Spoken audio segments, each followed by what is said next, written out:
Just around a year ago, the Harbor Springs Area Historical Society announced its acquisition of Shay Locomotive number 2005. This Giving Tuesday, we're giving you a look behind the scenes so you can see what's been going on with the restoration and how far we still have to go.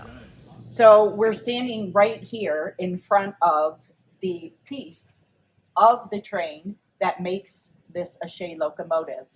The pistons and the drive shaft and obviously the gears.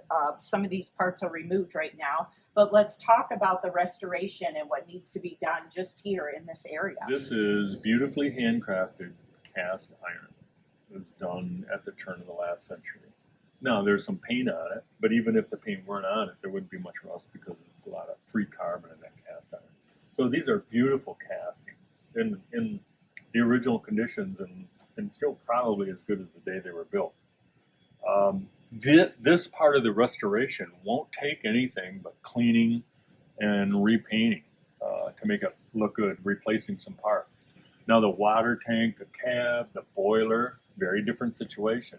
The beginning phases of the restoration involved deconstructing the locomotive in order to determine which elements needed to be recast, sandblasted, or repaired.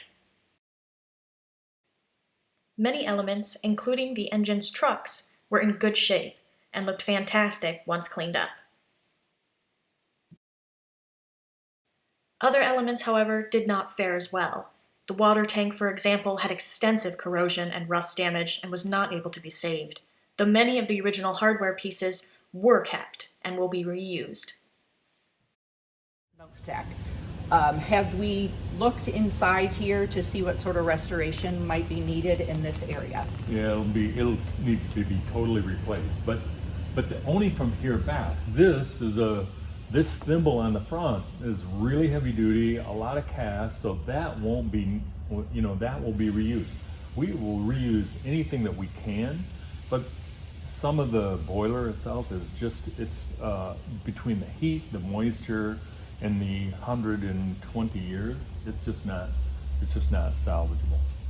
To clarify, the Shay 2005 will be used as a stagnant display in Harbor Springs. But Tom, if we did want to get it running, what can you tell us about that? First of all, it's not out of the question at all.